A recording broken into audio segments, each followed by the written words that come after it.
Do not move. The command came from somewhere behind Jessica, but she could not tell who had spoken. Her hands trembled as she held the crystal pitcher, her eyes fixed on the polished stone floor beneath her feet. She had learned long ago that looking up only brought trouble. Quick pause. Comment where you're watching from, and if you're enjoying this story, please like and subscribe. I've got a lot more coming.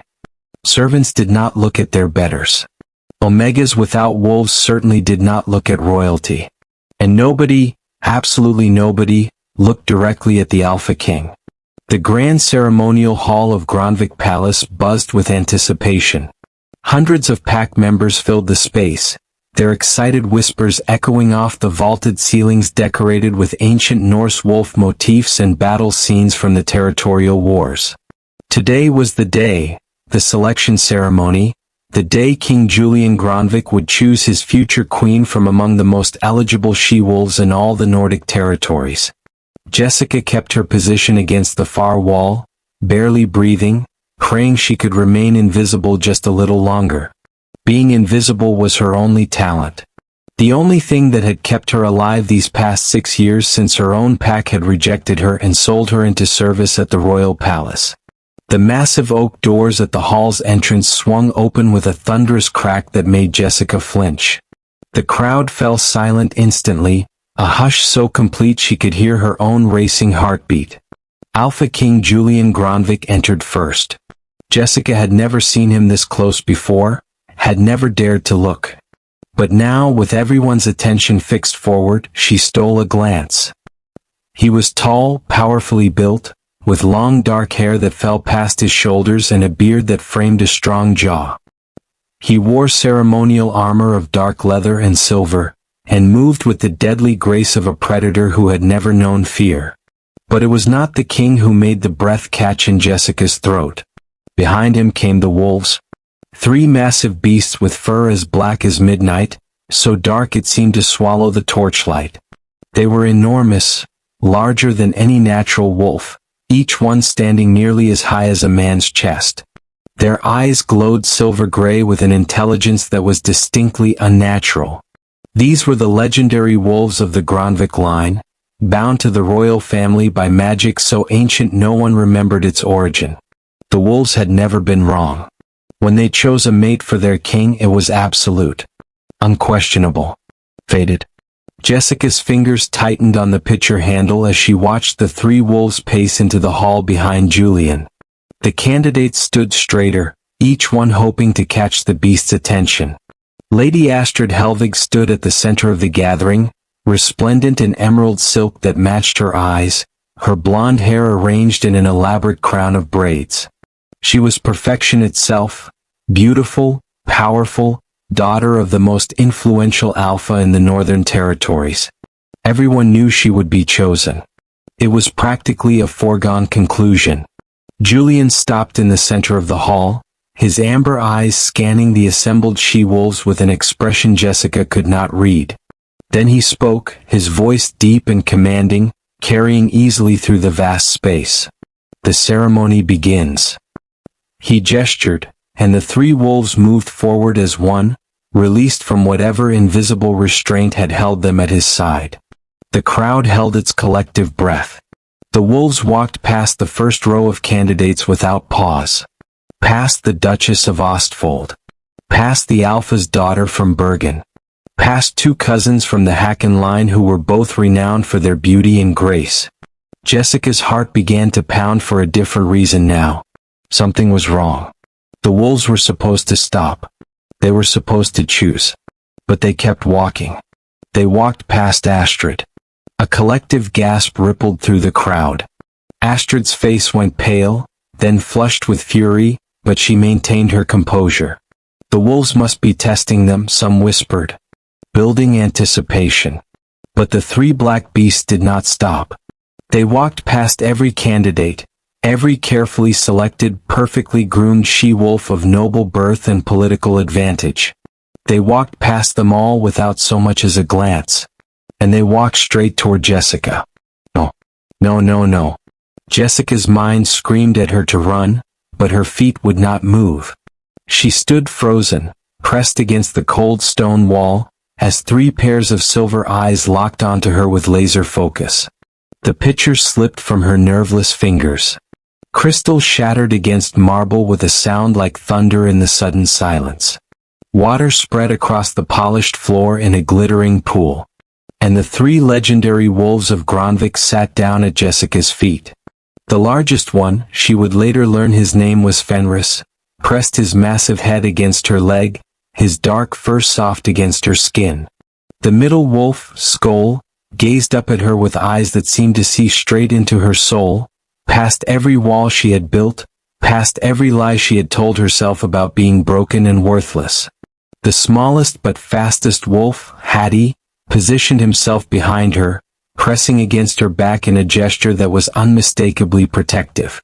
Jessica could not breathe, could not think, could not understand what was happening. The silence in the hall was absolute. Then it shattered. Impossible. She's Omega. She doesn't even have a wolf. Trickery, it must be trickery. The voices rose in a cacophony of outrage and disbelief. Jessica heard Astrid's voice above all others, shrill with fury. This is an insult. She's a servant. She's nobody. But Jessica heard none of it clearly because Alpha King Julian Gronvik was crossing the distance between them, his amber eyes locked on hers with an intensity that made her soul tremble. He stopped directly in front of her, so close she could smell him, pine and leather and something wild and untamed that made her wolf, her dormant, silent, supposedly non-existent wolf, stir for the first time in her life. Julian reached out and lifted her chin with one calloused finger, forcing her to meet his gaze. His touch burned like fire and ice at once. "Look at me," he commanded, his voice rough with something she could not name. Jessica had never disobeyed a direct command in her life. She looked up. And when their eyes met, something inside her snapped into place with an almost audible click.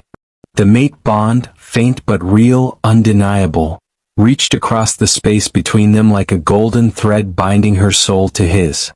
Julian's eyes widened. His breath caught. He felt it too. "What is your name?" His voice was barely above a whisper, but it carried the weight of destiny. Jessica's voice came out as barely a breath. "Jessica, Your Majesty. Jessica Rorvik." Something flickered in his eyes at her surname, but before she could wonder what it meant, he turned to face the assembled crowd, his hands still under her chin, claiming her before hundreds of witnesses. "The ceremony is concluded," Alpha King Julian Gronvik announced, his voice ringing with absolute authority. "The wolves have chosen." And as chaos erupted around them, shouts of protest, Astrid's scream of rage, the council's demands for explanation, the 3 black wolves remained exactly where they were, sitting at Jessica's feet like she was their queen. Because somehow, impossibly, against all logic and reason, she was. Julian could not believe what he was seeing. His wolves had never been wrong, but this made no sense. The girl before him was clearly Omega, clearly powerless. He could not sense a wolf in her at all. Yet his wolves sat at her feet like she was their queen. The council members pushed through the crowd, their faces thunderous with outrage. His chief advisor, Lord Magnus, reached them first, his voice tight with barely controlled anger. "Your Majesty, this is clearly some mistake. The girl is Omega. She has no wolf. The ceremony must be repeated." "The wolves have chosen," Julian cut him off, his tone brooking no argument. His hand remained under Jessica's chin, keeping her eyes locked on his. He could feel her trembling, see the fear in her gray-blue eyes, but beneath it, something else. Something that called to him like a siren song.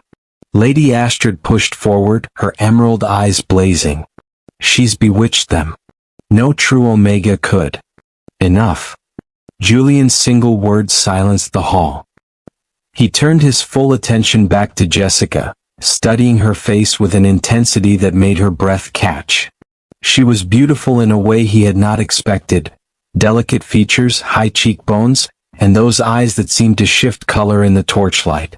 But it was more than physical beauty. There was strength in her, hidden beneath layers of fear and learned helplessness. "Can you shift?" he asked quietly for her ears alone. Jessica's voice was barely a whisper. "No, Your Majesty. I never have. I was told my wolf is dormant or absent entirely." Something flickered in Julian's eyes, recognition, perhaps, or understanding. Dormant is not the same as absent. Before she could respond, Fenris rose to his feet and growled, low and menacing. The crowd took an instinctive step back. The wolf's silver eyes were fixed on Astrid, who had taken a threatening step toward Jessica. Julian made his decision. "The ceremony is concluded. Jessica Rorvik will be moved to the royal wing immediately." He raised his voice to carry across the hall.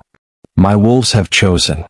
Anyone who questions their judgment questions centuries of Gronvik tradition and the ancient magic that binds them to this throne." Silence fell. No one dared challenge the wolves' choice openly, though Julian could see the calculation in many eyes. Especially Astrid's. She would not accept this easily. He offered Jessica his arm. She stared at it like it might bite her. "You are under my protection now," he said softly. "Take my arm." Her hand was shaking when she placed it on his forearm, so light he barely felt it. But the moment they touched, the mate bond flared stronger, warm and golden, threading through his chest and settling near his heart. She felt it too. Her sharp intake of breath, the way her eyes widened, confirmed it. As they walked through the hall together, the three wolves fell into formation around them. Fenris at Jessica's left, Skoll at her right, and Hattie behind them all. It was a formation the wolves had never taken with anyone but Julian himself. The crowd parted before them like water. Jessica caught glimpses of faces as they passed. Shock, disgust, fury, and in some, mostly the younger pack members, something that looked like hope. As if seeing a servant chosen by the king's wolves somehow meant their own dreams might not be impossible. They climbed the grand staircase to the royal wing, a part of the palace Jessica had only ever cleaned in the dead of night when the residents were asleep. Now she walked through it on the arm of the king, with wolves at her feet. Julian stopped before a set of carved doors. "These will be your chambers. You will have everything you need. Margaret will attend you, she's loyal and discreet." He pushed open the doors to reveal a suite that took Jessica's breath away.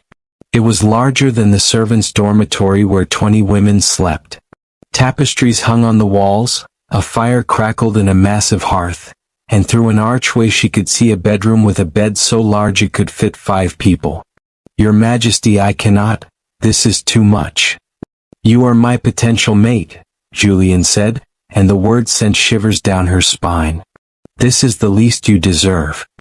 He cupped her face in both hands, forcing her to look at him again. The contact made the bond flare brighter. "Listen to me, Jessica Rorvik. I do not know why the wolves chose you. I do not know why the bond exists when I cannot sense your wolf. But I know my wolves are never wrong. So we will figure this out together." "The council will never accept me," she whispered. "The council will do as I command." His thumb traced her cheekbone. "But I will not force you into anything. You have a choice. You can accept the bond, accept me, or you can refuse. I will protect you either way." Choice. When had she ever had a choice? Before she could answer, something stirred deep in Jessica's chest. A presence. A consciousness that had been dormant for 23 years suddenly stretched, reaching toward the surface like a sleeper waking from a long dream. Her wolf.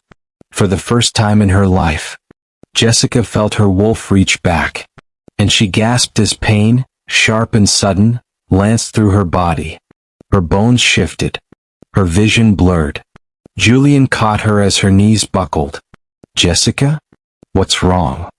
Something's happening?" She managed, her voice strangled with pain and wonder and terror. The wolves began to howl. Her first shift had begun. Pain unlike anything Jessica had ever known tore through her body. Her bones cracked and reformed, her muscles stretched and tore and rebuilt themselves. She screamed, but the sound came out as something between human and animal. Julian carried her to the bed, laying her down as gently as he could while she thrashed. "Margaret," he roared. "Get the healer. Now." The three wolves surrounded the bed, their howls rising in a harmony that seemed to call to something deep inside Jessica. She could hear them, truly hear them, not just their voices but their thoughts, their emotions. They were singing to her wolf, coaxing it forward, helping it break free from whatever had kept it trapped all these years. "Fight it," Julian commanded, gripping her hand so tightly she thought her bones might break. But that pain was nothing compared to what was happening to her body. "Your wolf is trying to emerge too fast. You need to control it or it will tear you apart." "I don't know how." Jessica gasped between waves of agony. "Yes, you do." His amber eyes burned into hers. "You've been controlling it your whole life. You've been pushing it down, keeping it hidden. Now you need to let go, but slowly. Guide it. Don't let it control you." An older woman rushed in, Margaret, Jessica assumed, followed by a man in healer's robes. They both stopped short at the sight before them. "Her first shift," Julian said without looking away from Jessica. "At 23. Help her." The healer moved forward cautiously, pulling vials from his bag. "This is unprecedented. First shifts should happen by 16 at the latest. The longer the wolf is dormant, the more violent the emergence. Then help her." Julian snarled, his own wolf rising in his voice. The healer administered something that dulled the pain just enough for Jessica to think. Margaret pressed a cool cloth to her forehead, murmuring soothing words. But it was Julian's voice that cut through the chaos. "Look at me, Jessica. Focus on me." She locked her eyes on his, using his steady gaze as an anchor while her entire world came apart and reformed.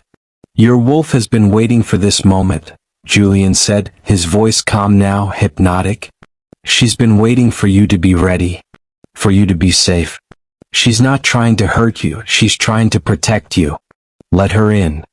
The pain crested to an unbearable peak, and then something inside Jessica simply surrendered. She stopped fighting. Stopped trying to control it. She let her wolf rise. The transformation completed in a rush of power that left her gasping. When the world settled, Jessica realized she was standing on 4 legs. Her senses were overwhelmed. She could smell everything, hear the heartbeats of everyone in the room, see colors she had never known existed. And when she caught sight of herself in the mirror across the room, she froze. Her wolf was pure silver. Not gray. Not white. True silver, like moonlight given form, with eyes that glowed the same gold as Julian's. The silence in the room was deafening. Then Fenris moved forward and bowed his head to her. Skoll and Hattie followed, all 3 legendary wolves showing submission to Jessica's wolf.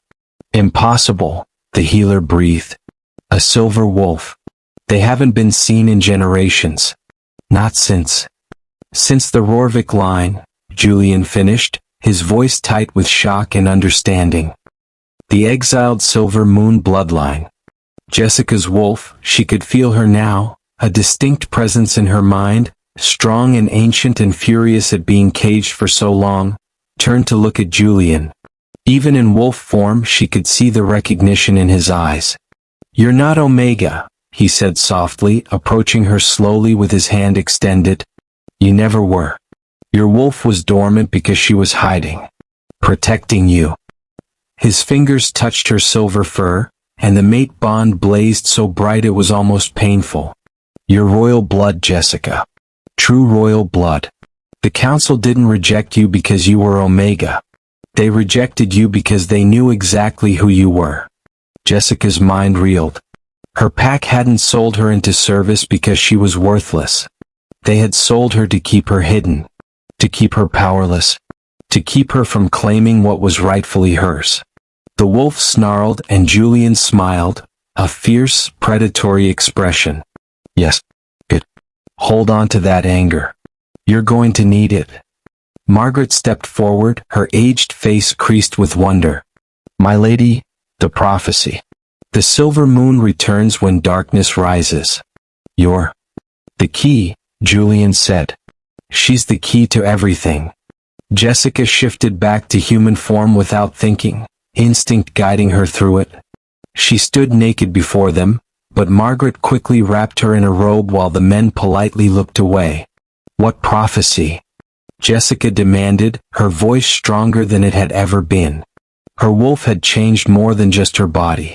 It had changed her. Julian met her eyes and she saw worry in them. Fear even. The Skalkara. An ancient evil that the Rorvik bloodline was sworn to guard against. When your family was exiled, the protection was broken.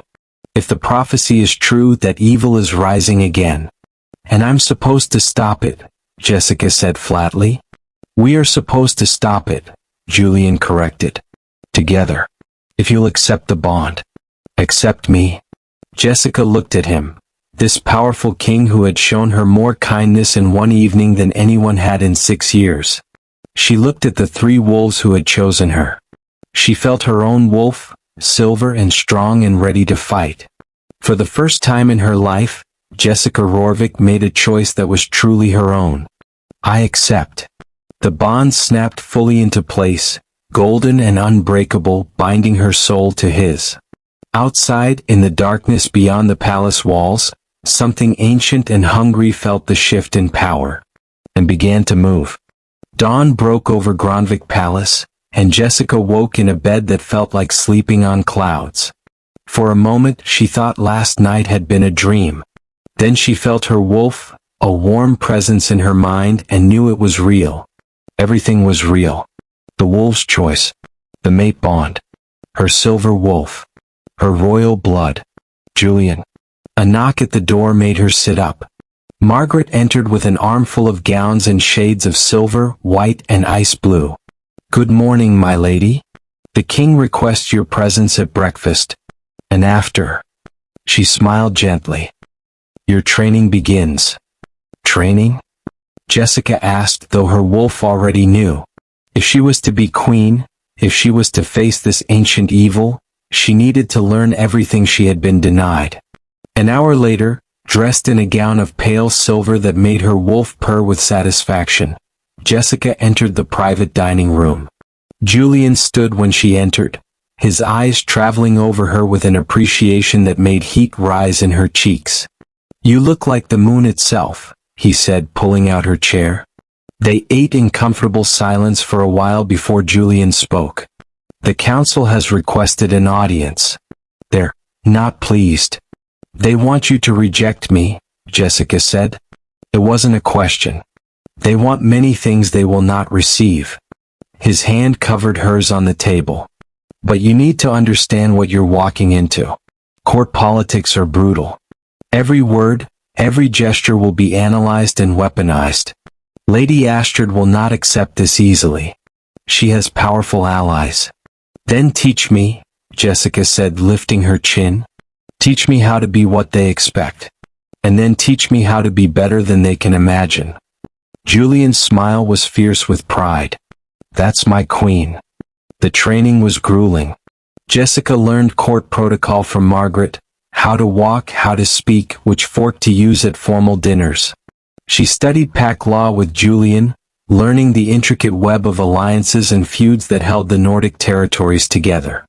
She practiced controlling her shift with Ingrid, a young warrior who had been Julian's childhood friend and was one of the few who seemed genuinely happy about the wolf's choice.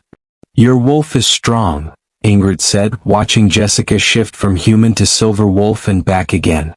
But you need to be faster. In a fight, hesitation means death. Jessica shifted again, pushing herself harder. Her wolf was eager, having been caged for so long. But Ingrid was right. She lacked the instinct and experience of wolves who had been shifting since 16. Again, Ingrid commanded. But what truly terrified Jessica was the diplomatic training. The council meeting was scheduled for tomorrow, and she would have to face them. Face their judgment. Face Astrid. That evening, Julian took her to the palace battlements. The sun was setting, painting the sky in shades of blood orange and purple. The 3 wolves accompanied them as always. Tomorrow will be difficult, Julian said, standing close enough that his warmth chased away the evening chill. They will try to break you, make you feel small again. You cannot let them. How? Jessica asked. 6 years I've been trained to disappear, to be nothing. I can't just forget that in a few days. Julian turned her to face him, his hands on her shoulders. You were never nothing. You were a silver wolf, a daughter of kings hiding in plain sight. They made you believe you were broken because your strength terrified them. He tilted her face up. The mate bond is complete now. I can feel your wolf. She's not broken. She's magnificent. And so are you. His lips met hers in a kiss that sent fire through her veins. The mate bond flared, golden and intense, and Jessica's wolf howled in joy. When they pulled apart, Julian's eyes were glowing amber. Together we're unstoppable. Remember that when they try to tear you down. That night, Jessica couldn't sleep. She stood at her window watching the moon rise. Her wolf paced restlessly. The sound made her turn. Julian stood in the doorway connecting their chambers, a door she hadn't noticed before. Can't sleep either? He asked. Jessica shook her head. I keep thinking about tomorrow. What if I fail? What if I'm not strong enough? Julian crossed the room, pulling her into his arms. You've survived 6 years of servitude. You've survived a first shift that should have killed you. You've survived believing you were worthless and discovering you're descended from kings. You're stronger than you know. What if they're right? What if choosing me destroys everything? Then we'll build something better from the ruins, Julian said fiercely. I didn't choose you, Jessica. The wolves did. The fates did. The mate bond is not a mistake, it's destiny. And I'll fight anyone who tries to deny it. Jessica looked up at him, this powerful king who believed in her when she barely believed in herself. Why? Why fight for me? Because when I look at you, I see my future, Julian said simply. I see my queen. I see the woman who will stand beside me and make me better than I could ever be alone. I see my mate. He kissed her again, deeper this time, and Jessica felt something shift inside her. Not her wolf, but herself. Her sense of worth. Her understanding of her place in the world. She was not worthless. She was not broken. She was Jessica Rorvik, Silver Moon, mate to the Alpha King, and tomorrow she would prove it. When morning came, Jessica dressed in a gown of ice blue that Margaret said made her look like winter royalty. She braided her hair in the traditional style of Nordic queens. She wore silver jewelry that had belonged to Julian's mother. And when she walked into the council chamber with Julian at her side and 3 legendary wolves at her feet, she held her head high. Let them try to break her. She was done being invisible. The council chamber was a circular room with stone walls and a high ceiling. 12 chairs arranged in a semicircle faced the throne where Julian sat, with a smaller chair beside it for Jessica. The council members, alphas from the most powerful packs in the Nordic territories, stared at her with expressions ranging from skepticism to outright hostility. Lady Astrid stood behind her father, Lord Helvig, her emerald eyes burning with barely concealed rage. Lord Magnus, the chief advisor, spoke first. Your Majesty, the council wishes to address the irregularity of the selection ceremony. There was no irregularity, Julian said, his voice calm but with an edge that promised danger. The wolves chose. As they always have. As they always will. The wolves have never chosen a servant, another council member said. Never chosen someone without a wolf. She has a wolf, Julian interrupted. A silver wolf. Royal bloodline. Or did you all forget what silver wolves signify? The silence that followed was telling. They knew. They had always known. It was Lord Helvig who finally spoke, his voice dripping with false concern. The Rorvik line was exiled for treason, Your Majesty. Their bloodline is tainted. To bring one back into the royal family. My bloodline was exiled for speaking truth to power, Jessica said, her voice clear and strong. Every eye turned to her. For refusing to let innocent packs be slaughtered in territorial wars. For protecting the weak instead of exploiting them. That's your version of treason? You dare speak to this council with such insolence? Lord Helvig began. She dares speak the truth, Julian cut him off. Which is more than most of you have done in years. The Rorvik exile was political maneuvering by wolves who wanted power, not justice. Everyone in this room knows it. The question is whether you'll continue to perpetuate that lie. The people will never accept her, Astrid said, stepping forward. She's been a servant for 6 years. She cleaned our chambers. Served our meals. You cannot expect the kingdom to bow to. Careful, Julian said softly, but there was a growl beneath the word. You're speaking about your queen. She's not queen yet, Astrid hissed.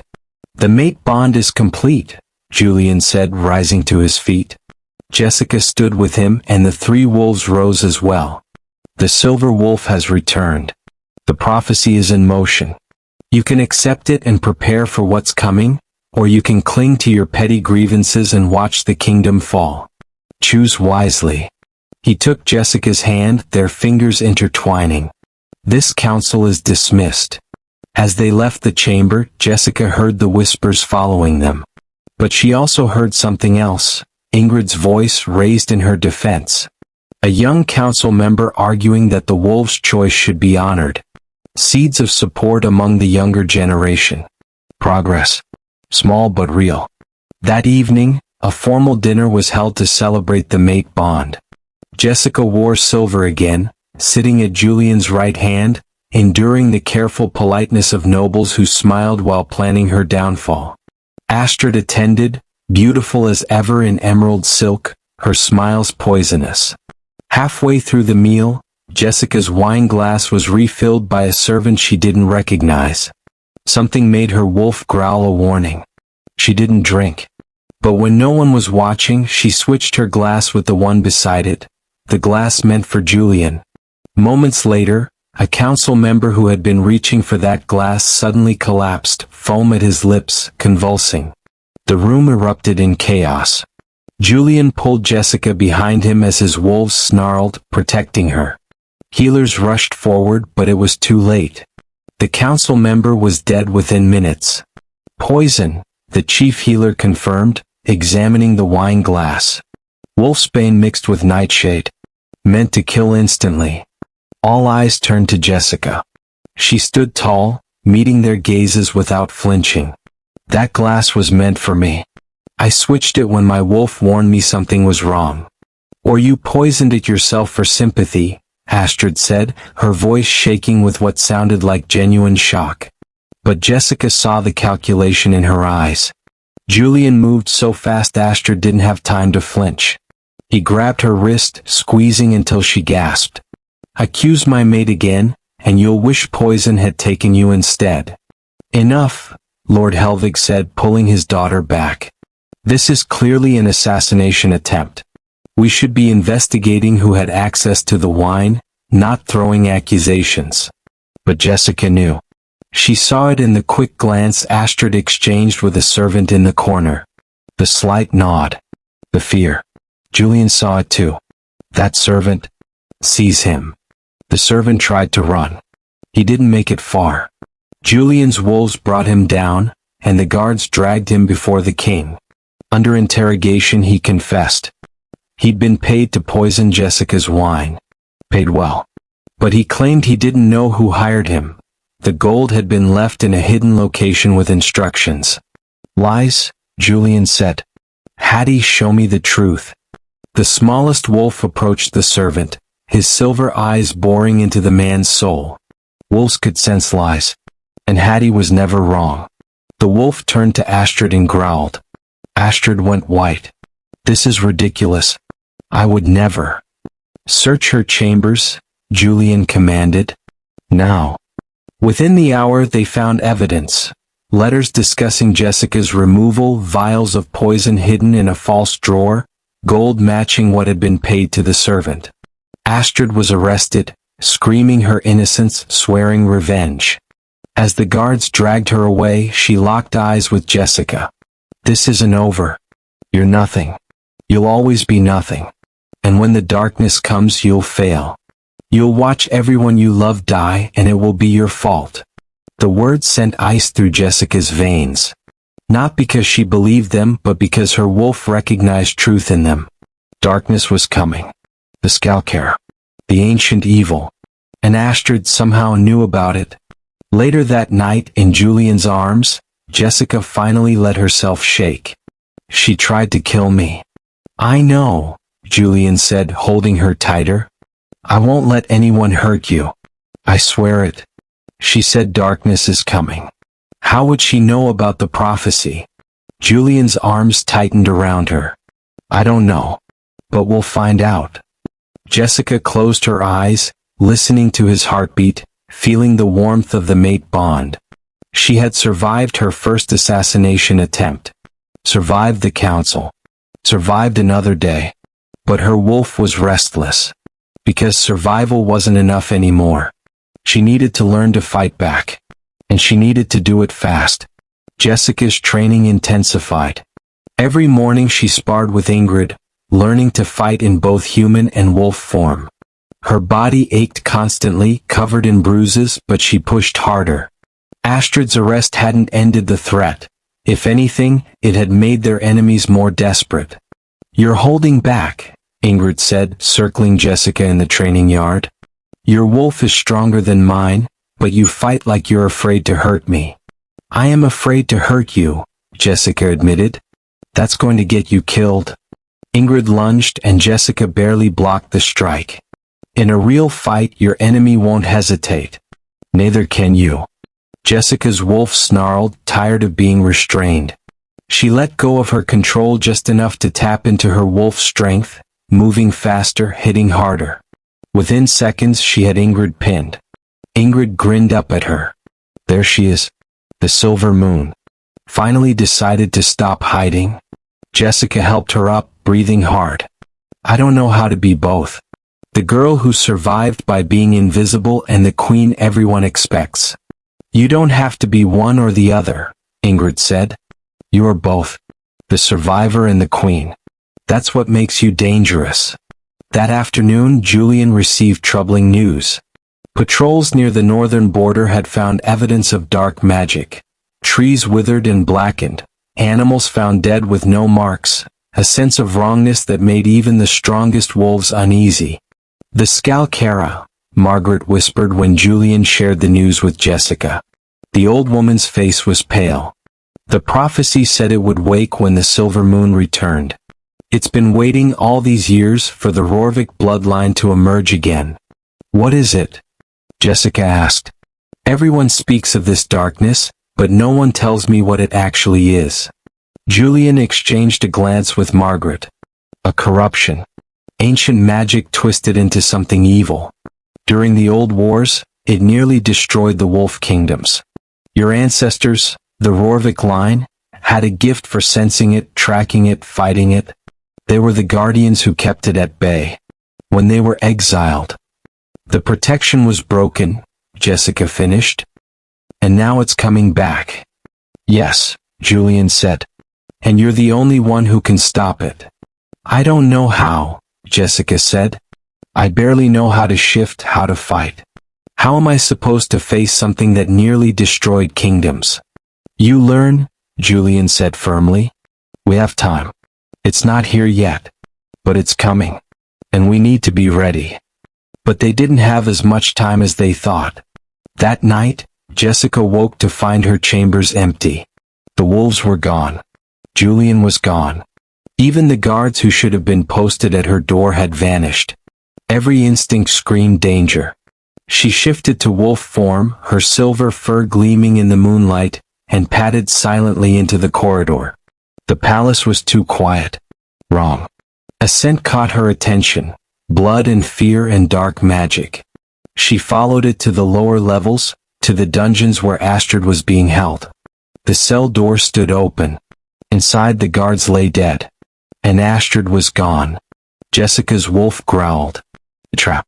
This was a trap designed to make her look guilty. The new queen, the outsider, the one with every reason to want Astrid dead. But where was everyone else? She heard a sound behind her and spun, ready to fight. But it was Ingrid, also in wolf form, her brown coat bristling with alarm. Together they investigated. The magical signature was familiar, the same dark, wrong feeling from the northern border reports. The Skalkara wasn't just coming. It was already here. And someone had used its power to orchestrate Astrid's escape. They tracked the scent to a hidden passage Jessica had never known existed. It led down, deeper into the mountain the palace was built upon, to caverns that smelled of ancient stone and older magic. And there, in a chamber lit by strange blue flames, they found Astrid. But she wasn't alone. She stood within a circle of dark symbols, surrounded by robed figures chanting in a language that made Jessica's wolf whimper. The air itself seemed to bend and twist around them, reality fracturing at the edges. And in the center of the circle, something was forming. Shadow and malice given shape. Eyes like burning coals in the darkness. The Skalkara. It wasn't fully manifested yet, but it was trying. Using Astrid's hatred, her ambition, her willingness to damn herself for power as an anchor point. Astrid saw them and laughed, the sound edged with madness. Too late, little servant. Too late to stop it. The darkness I served promised me power. Promised me the throne. All I had to do was help it cross over. And you made it so easy. Your silver blood is the perfect beacon. It called the darkness straight to us. You're insane, Jessica thought, but Ingrid's wolf spoke to her mind. We need Julian.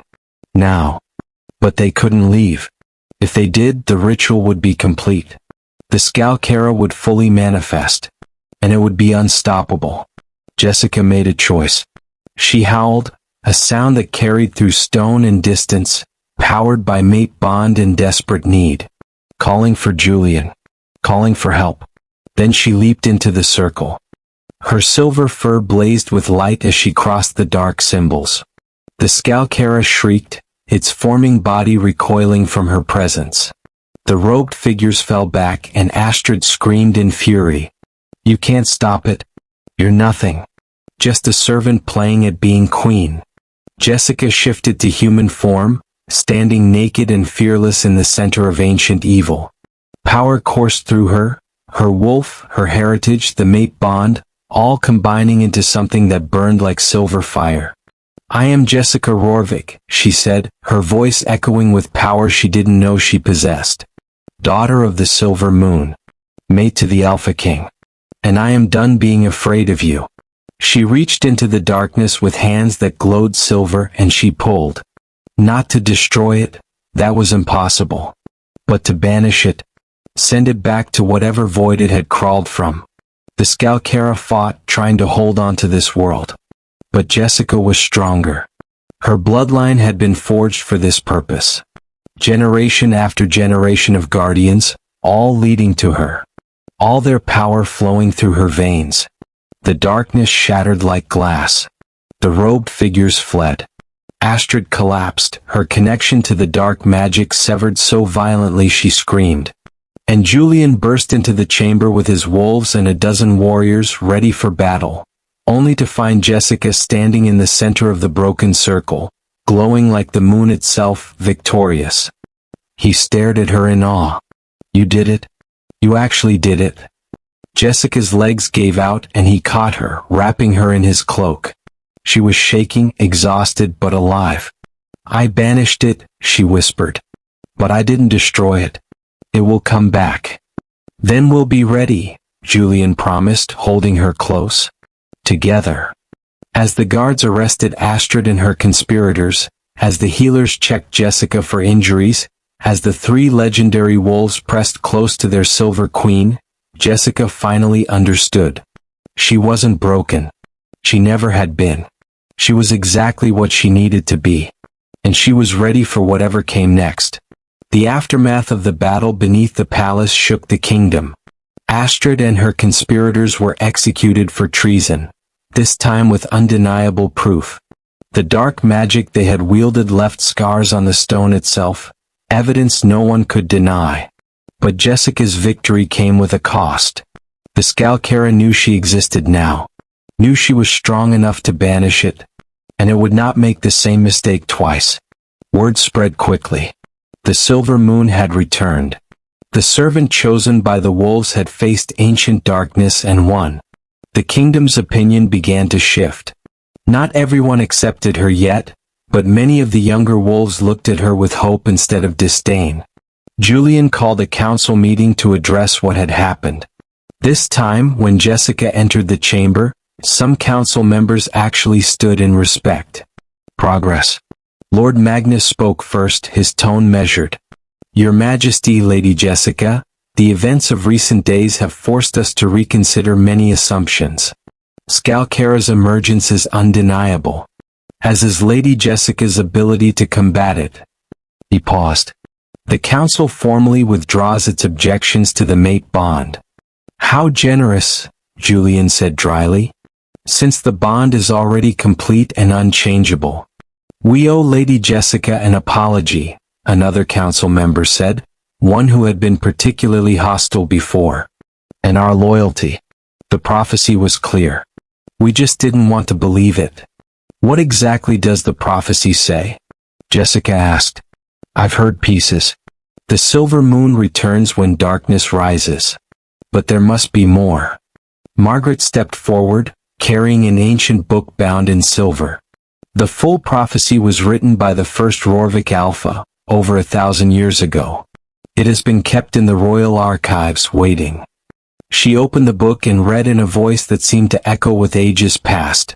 When shadow wakes from endless sleep, when old corruption runs too deep, the silver moon shall rise once more, a light against the coming war.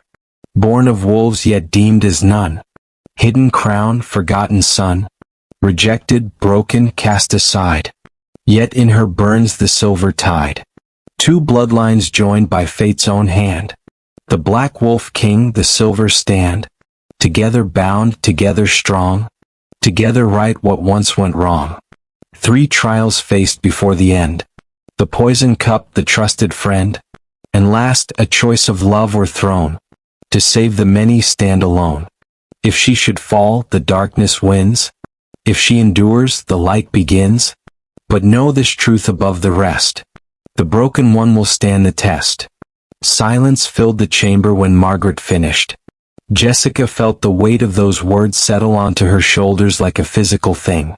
The poison cup, Julian said quietly. That was the first trial. You passed. And the trusted friend who betrayed her, Astrid, Ingrid added. Second trial. Passed. Which means the third trial is still coming, Jessica said. A choice between love and the throne. Between saving the many and standing alone. The implications hung heavy in the air. To save the kingdom she might have to sacrifice Julian. Or sacrifice her own happiness. Or worse. Julian took her hand. We'll face it together. The prophecy says alone, Jessica pointed out, her voice steady despite the fear clawing at her chest. Prophecies are not always literal, Margaret said gently. And they are not set in stone. Your choices matter. That is the point. Over the following weeks, Jessica threw herself into preparation. She trained harder, pushing her wolf to new limits. She studied ancient texts about the Skalkera, learning its nature, its weaknesses. She learned strategy and tactics from Julian's best warriors. She learned diplomacy from the council members who had come to respect her. And she learned to lead. Julian took her with him on patrols to the northern border, where the signs of the Skalkera's influence were growing stronger. Blackened earth, twisted trees, animals gone mad or found dead without cause. They stood at the edge of the corruption zone, and Jessica could feel it, a wrongness that made her skin crawl and her wolf snarl.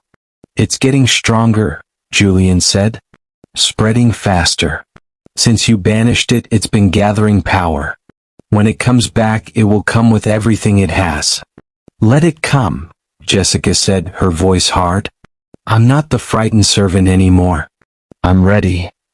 That night, back at the palace, Julian found Jessica on the battlements again, staring at the northern horizon where storm clouds gathered that had nothing to do with weather. Can't sleep? He asked, wrapping his arms around her from behind. I keep thinking about the prophecy. The third trial. What if the choice is you? What if I have to let you go to save the kingdom? Then we find another way, Julian said firmly. Prophecies don't control us, Jessica. We control our own fate. Do we? She turned in his arms. Everything that's happened, the wolves choosing me, the mate bond, Astrid's betrayal, even my bloodline, it all feels like pieces being moved on a board by forces we can't see. Maybe, Julian conceded, but how we respond is still our choice. The prophecy said you'd be rejected, broken, cast aside. You were. But it also said you'd rise. You'd stand. You'd endure. And you have. Not because the prophecy commanded it, but because you chose to. Jessica leaned against him, drawing strength from his solid presence. I'm afraid. Good. Fear keeps you sharp. But don't let it control you. He tilted her chin up, his amber eyes fierce with love and certainty. Whatever comes, we face it together. I don't care what any prophecy says. They kissed under the stars, the mate bond warm and strong between them, while storm clouds gathered in the north and ancient evil plotted its return. The next morning, a messenger arrived with news that made Jessica's blood run cold. Villages were being evacuated. The corruption was spreading faster than anticipated. And scouts reported seeing something moving in the heart of the darkness. Something massive and terrible and hungry. The Skalkara was manifesting again. But this time it wasn't trying to slip through in secret. It was coming with an army of corrupted wolves, pack members who had been twisted by dark magic, their minds broken, their bodies transformed into monsters. War was coming. And Jessica Rorvik, the Silver Moon, the broken one who had become a queen, would have to stand at the front lines and fight. How long? She asked the messenger. 3 days, my lady. Maybe 4. Then it reaches the outer settlements. 3 days to prepare. 3 days to prepare an army. 3 days before the prophecy's final trial. Jessica looked at Julian, at Ingrid, at Margaret and the council members who had gathered. At the 3 wolves who sat at her feet, loyal unto death. Then we have 3 days to prepare for war, she said, her voice ringing with authority. Summon every pack. Call in every alliance. And send word to the people, the silver moon has risen. And she will not fall. The room erupted in action, and Jessica felt her wolf rise within her, ready for battle. Let the darkness come. She would be waiting. The palace became a war camp. Warriors arrived from every territory, answering the call to defend the kingdom against the ancient darkness.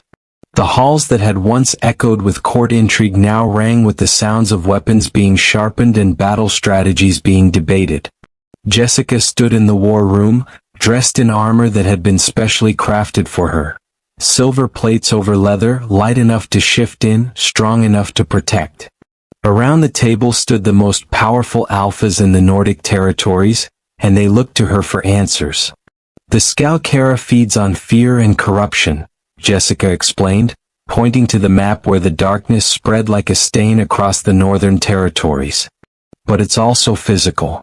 It can be fought, wounded, even killed, if we can reach its core. And how do we do that? Lord Magnus asked. Our scouts can't even get close. The corrupted wolves tear them apart. I can get close, Jessica said. My bloodline, the silver moon magic, it's the opposite of the Skalkara's corruption. Like light cutting through darkness. I can reach the core. Not alone, Julian said immediately. The prophecy. Damn the prophecy. Julian's hands slammed on the table. You're not facing that thing alone. Jessica met his eyes, and the mate bond thrummed between them. She knew his fear, knew he could feel hers too. But she also knew her purpose. I won't be alone, she said softly. I'll have you. And the 3 wolves. And everyone who's willing to stand with us. The prophecy said I'd have to make a choice alone. It didn't say I had to fight alone. That night, under the full moon, the traditional claiming ceremony was held. In times of war, mate bonds were formalized quickly, because tomorrow was never guaranteed. Jessica dressed in a gown of pure silver that seemed woven from moonlight itself. Her hair hung loose as tradition demanded, threaded with silver ribbons. Margaret wept as she helped prepare her. "You've come so far," the old woman said. "From the frightened girl trying to be invisible to this, a queen, a warrior, a beacon of hope." "I'm still frightened," Jessica admitted. "I'm just better at hiding it now." "No," Margaret said firmly. "You're better at being brave in spite of it. That's what true courage is."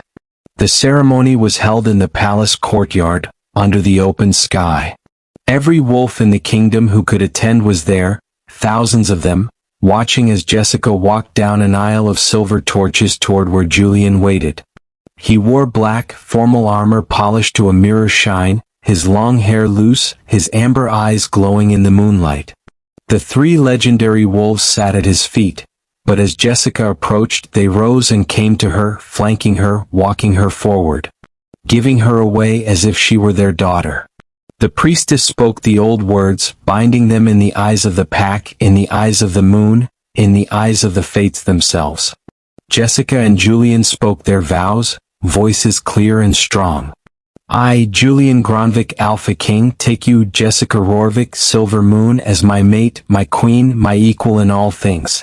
I pledge my strength to protect you, my wisdom to guide you, my heart to love you from this day until the stars fall from the sky. I, Jessica Rorvik Silver Moon, take you, Julian Gronvik Alpha King, as my mate, my partner, my equal in all things. I pledge my light to stand with you, my courage to fight beside you, my soul to love you, from this day until the darkness itself fades away." They cut their palms, mixing their blood, king and queen, black wolf and silver, two bloodlines becoming one. The mate bond blazed so bright every wolf in attendance could feel it, a beacon of hope against the coming darkness. When they kissed, sealing the bond, the three legendary wolves howled. And thousands of wolves joined them, a chorus of sound that echoed across the kingdom and into the corrupted north where the Skalkara lurked. A declaration of war. A promise of defiance. A vow that the darkness would not win. Later, in their private chambers, Jessica and Julian finally had a moment alone. The physical claiming of their mate bond was fierce and tender, passionate and profound. When it was complete, they lay tangled together, the bond between them now so strong Jessica couldn't tell where she ended and Julian began. "No regrets?" Julian asked, tracing patterns on her bare shoulder. "None," Jessica said. "You? Only that we didn't have more time before." He trailed off. "Before the battle," Jessica finished. "Before the final trial." They both knew what was coming. At dawn they would march north with an army of wolves. They would face the Skalkara and its corrupted forces. And Jessica would have to make the choice the prophecy foretold. "Promise me something," Jessica said, turning to face him. "If the choice comes, if I have to choose between you and the kingdom, promise you won't try to stop me." "I can't promise that," Julian said, his voice rough. "Asking me to let you sacrifice yourself." "I'm not saying I will," Jessica interrupted. "I'm saying if it comes to that choice, trust me to make it. Trust that I know what I'm doing." Julian was silent for a long moment. Then he pulled her closer, his arms tight around her. "I trust you with my life, with my kingdom, with everything. But asking me not to fight for you, not to protect you, that goes against every instinct I have." "I know," Jessica said. "But I need to know you'll let me do what I was meant to do. What my bloodline was created for." "Then I promise," Julian said finally. "But I also promise that I'll find a way to keep both you and the kingdom safe. There's always another way." Jessica hoped he was right. But her wolf was restless, sensing what was coming. The third trial. The final choice. And somehow she knew it would be worse than anything she had faced before. As dawn broke, Jessica stood on the battlements one last time, watching the army gather below. Thousands of wolves ready to march. ready to fight, ready to follow her into darkness. Julian joined her, already armored, his 3 legendary wolves at his side. "Ready?" he asked. Jessica looked at him, her mate, her king, her love. Then she looked at the army below. Then north, where the darkness waited. "No," she said honestly. "But I'm going anyway." Julian smiled, fierce and proud. "That's my queen." They descended together to join the army. Horns blew. Banners unfurled, the black wolf of Gronvik and the silver moon of Rorvik flying side by side. And the march north began. Toward darkness. Toward destiny. Toward the final trial that would determine the fate of them all. Jessica Rorvik rode at the front, her silver armor gleaming in the morning sun, her wolf ready to fight, her mate at her side, and her purpose clear. Let the Skalkara come. The silver moon had risen, and she would not fall. The corrupted zone hit them like a physical wall. The air itself felt wrong, thick, oppressive, tainted with darkness that made every wolf whimper. Trees twisted into grotesque shapes reached for the sky like clawed hands. The ground was black and cracked, bleeding a substance that hissed when it touched living things. And the corrupted wolves came in waves. They had once been pack members, friends, family, warriors, but the Skalkara's influence had transformed them into monsters. Their eyes glowed red, their fur was matted with darkness, and they attacked with mindless fury, feeling no pain, knowing no mercy. The battle was brutal. Jessica fought in wolf form, her silver fur a beacon of light in the darkness. Wherever she went, the corruption receded slightly, giving her allies room to fight. Julian stayed close, his black wolf massive and deadly, protecting her flank while his 3 legendary wolves carved a path through the enemy. But there were so many, and they kept coming. There. Ingrid's voice cut through the chaos. The core. I can see it. In the distance, through the corrupted forest, Jessica saw it. A massive structure of writhing shadow and malice, pulsing with dark energy. The heart of the Skalkara. The source of all the corruption. And she knew what she had to do. Jessica shifted to human form, her armor materializing around her through the magic of her shift. She grabbed a fallen spear, its tip still glowing faintly with blessed silver. "I'm going for the core," she shouted to Julian.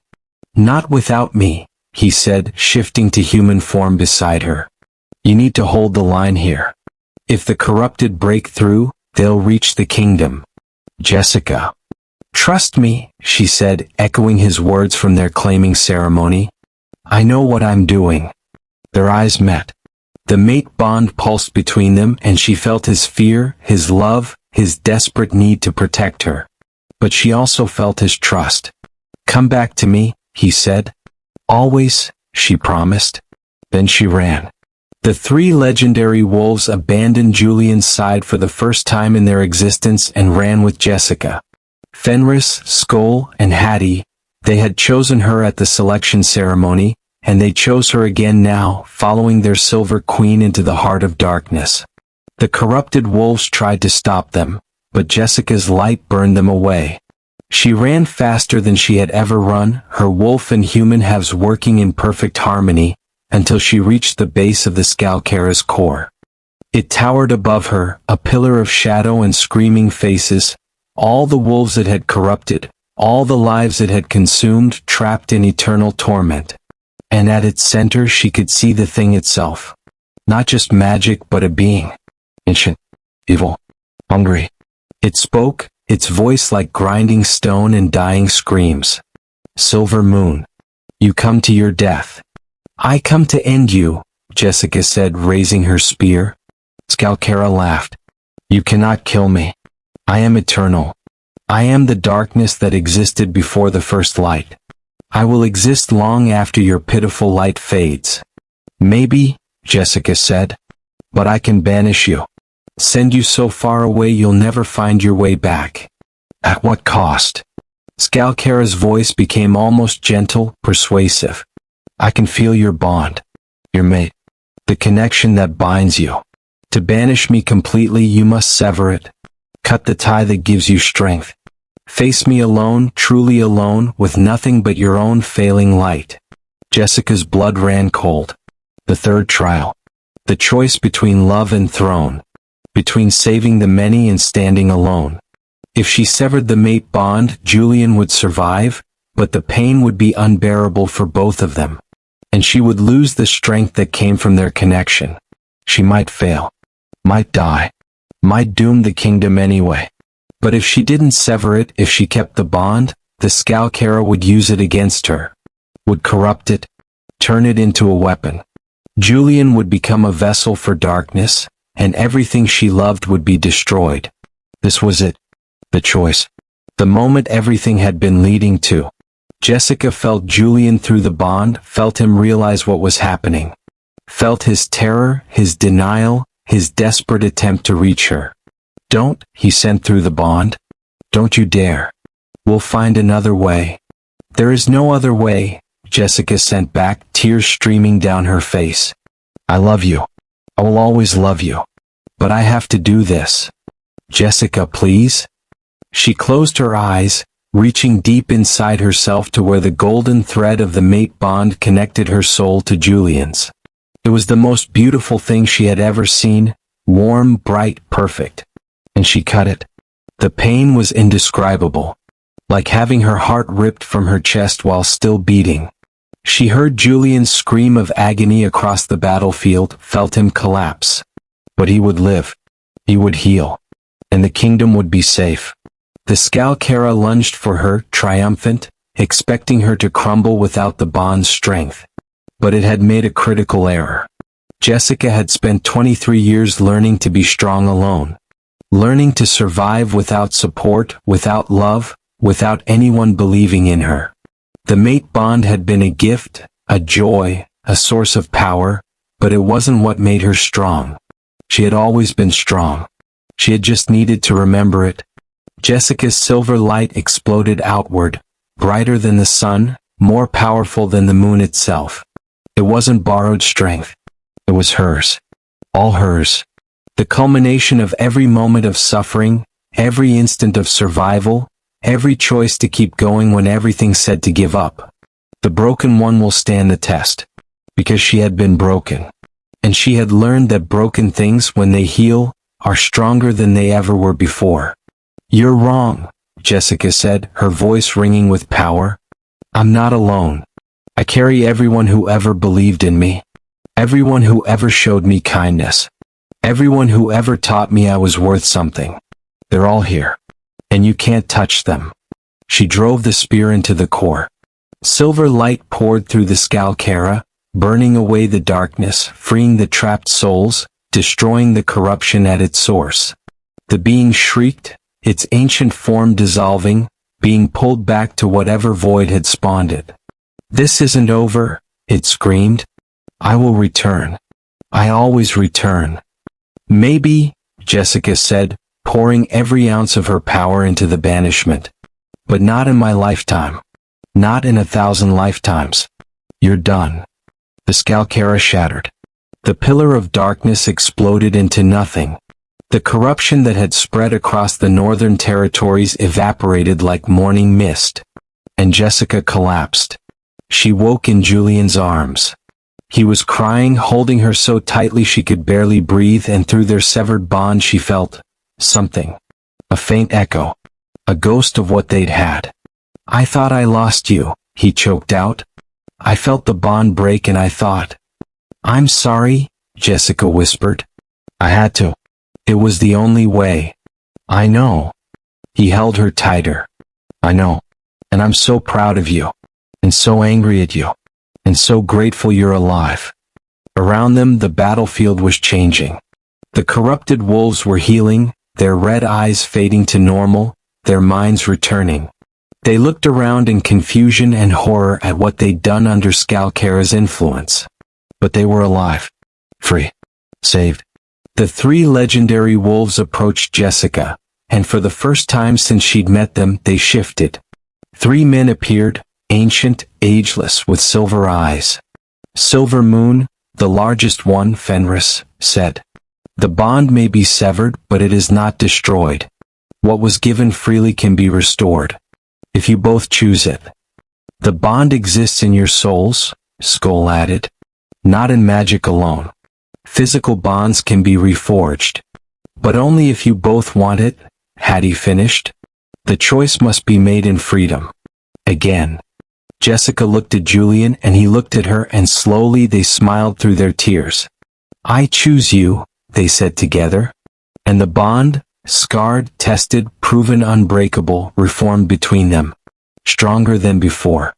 Forged not in magic alone, but in choice and sacrifice and love that had endured the ultimate test. The wolves howled in triumph. The army cheered. And Julian kissed Jessica like she was his first breath after drowning. Never again, he said against her lips. Never scare me like that again. No promises, Jessica said. I am the silver moon after all. Scaring you is part of the job. He laughed and she laughed, and they held each other while the sun rose on a kingdom free from darkness, and a queen who had learned that true power comes not from bloodline or destiny, but from choosing to stand up, again and again, no matter how many times you've been knocked down. Jessica Rorvik had started as an invisible servant. She had become an unstoppable queen. And this was only the beginning. Like and subscribe if you enjoy watching this story. See you on the next one.